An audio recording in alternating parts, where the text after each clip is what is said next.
Vous êtes sur France 24, c'est l'heure du journal de l'Afrique, soyez les bienvenus. À la une, au moins 10 morts et 567 arrestations ce lundi au Kenya lors des manifestations commémorant un mouvement de protestation historique du pays. Une manifestation qui s'inscrit dans la lignée des marches de protestation qu'a connu le Kenya ces derniers mois. La correspondance à Nairobi en début d'édition. La Côte d'Ivoire, prochain pays africain à voir un objet d'art rentrer au pays. Ce lundi, les députés français ont adopté à l'unanimité une loi qui permet à Paris de rendre à la Côte d'Ivoire le tambour-parleur Didi Ayokwe, volé par l'ex-pays colonisateur il y a plus de 100 ans. Enfin, premier épisode de notre série de reportages dans l'Ituri, une province de la République démocratique du Congo meurtrie par des décennies de violence où des milices s'affrontent sur fond de rivalité et ce sont plus d'1,5 million de personnes qui ont fui leurs habitations. Et on ouvre ce journal au Kenya, où au moins 10 personnes ont été tuées et 567 autres arrêtées lors des manifestations de ce lundi. Ils avaient investi les rues pour commémorer un mouvement de protestation historique du pays en 1990, un rassemblement qui s'inscrit dans la continuité des manifestations débutées l'an dernier. La correspondance à Nairobi, Olivia Pizzo. C'était une nouvelle journée très tendue ici au Kenya. Lundi matin, Nairobi était quasiment bouclée, route bloquée, circulation interdite. J'ai mis près d'1 heure à pied pour atteindre le centre. Normalement, ça me prend à peu près 10 minutes. Sur place, les rues étaient complètement vides, les magasins fermés. La police a pratiquement tous les coins. Mais dans l'après-midi, autour de la capitale, certains manifestants ont quand même réussi à franchir les barrages, affrontant les forces de l'ordre qui ont répondu avec des gaz lacrymogènes et des canons à eau. Pour beaucoup, même s'approcher était impossible. Je vous propose d'écouter un militant qui a été empêché de rejoindre cette manifestation. Nous sommes très en colère, moi aussi, et je trouve qu'il n'est pas justifiable d'empêcher les gens de manifester. C'est une erreur. On a l'impression de revenir à l'époque de Moi, quand les Kenyans ne pouvaient pas s'exprimer. C'est pour cela que je dis que cela pourrait nous prendre beaucoup plus de temps pour arriver là où nous voulons aller. Cette peur de revenir à un régime autoritaire est largement partagée. Ce lundi marque les 35 ans du Saba Saba, le soulèvement historique de 1990 contre le régime à parti unique de l'ancien président Moi. Et aujourd'hui, beaucoup disent que le combat continue pour la liberté, la justice et la responsabilité. L'an dernier, au moins 60 personnes ont été tuées pendant les manifestations, des centaines d'autres arrêtées sans charge. Et à ce jour, aucune condamnation.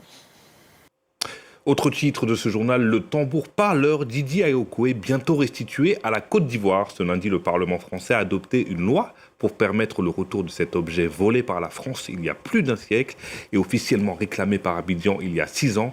Alexandra Kouarini.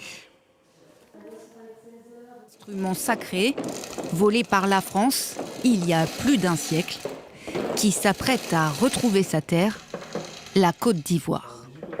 Le Parlement français vient d'approuver la loi permettant le retour du tambour-parleur Didi Ayokwe. C'est la reconnaissance claire d'une histoire de violence coloniale, de spoliation et d'effacement culturel. 3 mètres de long pour 430 kilos, l'instrument passait difficilement inaperçu et avait une mission bien particulière. Le tambour permettait de transmettre des messages sur de longues distances, jusqu'à 30 km à la ronde, à des villages donc voisins du village d'Adjamé où il était situé. Saisi en 1916 par les autorités coloniales, le tambour est envoyé en France en 1929, exposé au musée du Trocadéro, puis à celui du Quai Branly. Vous pouvez voir qu'il a été pas mal atteint par des insectes xylophages qui ont creusé des galeries, à répétition certainement, et que ça a structurellement fragilisé le tambour. Restauré en 2022, le tambour est attendu depuis de longues années par Abidjan. La demande officielle de restitution remonte à 6 ans. À ce jour, seules 27 œuvres ont été officiellement restituées à des pays africains. Pourtant, en 2017 à Ouagadougou, Emmanuel Macron appelait de ses vœux au retour des œuvres africaines sur le continent. Mais en l'absence de loi cadre, les rapatriements se font au compte-gouttes, nécessitant à chaque fois une loi spécifique et des démarches complexes. En bref, le collectif des avocats de Succès Masra lance un appel au président français Emmanuel Macron. Je rappelle que l'opposant et ancien Premier ministre tchadien est en détention préventive depuis près de 2 mois. Il est accusé d'avoir orchestré le massacre de 42 éleveurs à Mandakao le 14 mai dernier. Le courrier des avocats fustige les violations des droits de l'homme et des libertés fondamentales envers le principal opposant tchadien. Direction l'Ituri, une province de la République démocratique du Congo meurtrie par des décennies de violence. Sur place, les rivalités économiques et foncières ont explosé à la fin des années 90. Si des années d'accalmie ont pu être constatées, des massacres ont régulièrement été signalés et ce sont plus d'1,5 million de personnes qui ont fui leurs habitations. Le reportage rare dans une zone difficile d'accès de nos correspondants Aurélie Bazaraki-Mangoula et Emmett Livingston. Cela fait des semaines que Théogracias Tchoulou n'était plus revenu dans son village. L'émotion est encore vive. Ça fait mal de revenir ici. C'est ici qu'il a vu son fils se faire tuer lors d'une attaque de miliciens.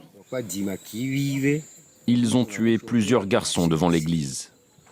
Mon fils est mort ici, là, par terre, tué par balle. J'avais réussi à fuir avec plusieurs habitants. On avait peur de se faire tuer aussi. On s'est enfui dans la brousse. Dans son village, 6 habitants ont été tués, toutes les maisons brûlées. Regarde, il n'y a plus d'entretien ici. Il n'y a plus personne. Il ne reste que cette église abandonnée. Je me rappelle encore les cérémonies dans cette église. Il y avait du monde, c'était joyeux. On ne peut pas revenir dans ce village, les miliciens sont juste à côté. Nous ne sommes pas en sécurité. Ça me fait mal de voir le village vidé de ses habitants. Je ne dors plus bien depuis l'attaque et on souffre dans le camp où nous nous sommes réfugiés. Cette tragédie ressemble à celle de tant d'autres habitants de l'Ituri, une province où des milices s'affrontent sur fond de rivalité entre les ethnies Ema et Lendu. Ici, les miliciens règnent en maître. Il est quasiment impossible de circuler dans la zone sans être accompagné. En période de forte tension, donc il est pratiquement impossible de traverser, de rejoindre Drodro à partir de Bunia en utilisant donc ce axe, parce qu'il y a un risque très élevé donc de violence armée, de groupes actifs sur l'axe. Sur le chemin, un milicien accepte de nous parler. Bonjour. On a des armes pour se défendre, on ne devrait pas, mais on le fait. C'est pour la sécurité de ma famille et de mon village. On doit se protéger en cas d'attaque d'une milice ennemie. Au bord des routes, des maisons abandonnées témoignent des violences et de la peur qui s'est installée partout en Ituri. Dans ce village, les habitants restent en état d'alerte. Bedansda a perdu son père lors d'une attaque. Quand on entend des tirs, on sait que les miliciens arrivent. Je m'enfuis. Je cours en brousse pour me cacher avec mes enfants. Ça arrive tous les mois. On ne peut pas rester. Ils tuent les gens à la machette, j'ai peur. On prie tous pour qu'un jour, la sécurité et la paix reviennent dans notre village. Une paix qui semble lointaine dans la province, même si des groupes armés ont signé début juillet un accord de cessation des hostilités. Les habitants ont perdu espoir. Il se rappelle que plusieurs accords ont déjà été signés, mais aucun n'a mis fin au cycle de violence. Allez, on s'arrête au Maroc pour l'un des temps forts du calendrier sportif et culturel du pays, la Semaine du Cheval qui fête sa 40e édition cette année. Un championnat de saut d'obstacles et de dressage avec des épreuves qui se déroulent sur 9 journées de compétition, de jour comme de nuit. Le récit de Nina Masson. Au cœur de l'été marocain, les sabots résonnent à nouveau sur la piste de Dar es Salaam à Rabat.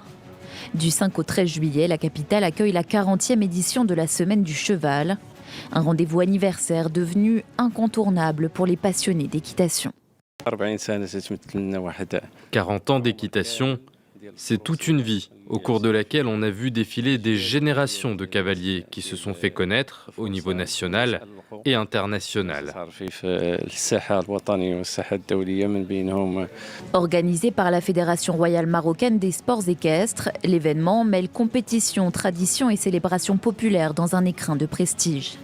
Une vingtaine de catégories sont annoncées, réunissant les 400 meilleurs cavaliers du royaume, des jeunes espoirs aux champions confirmés. Ils se disputeront le titre dans les épreuves de saut d'obstacles et de dressage. La semaine du cheval me procure toujours un sentiment de nostalgie. Les efforts de la Fédération royale équestre marocaine à cet égard, sous la direction de Moulay Abdellah Alaoui, vont dans une très bonne direction. Le niveau de la compétition est assez élevé.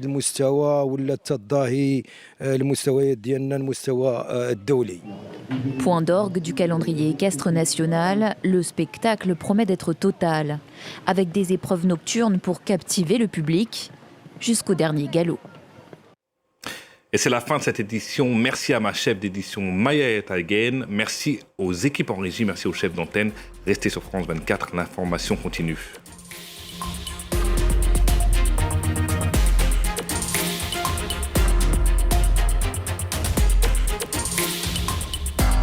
Les écrans, c'est cool. Pour se retrouver en famille, souffler en fin de journée, vibrer pour son équipe ou ses héros préférés. Mais il est important que les parents maîtrisent leur utilisation, en évitant par exemple d'exposer leurs enfants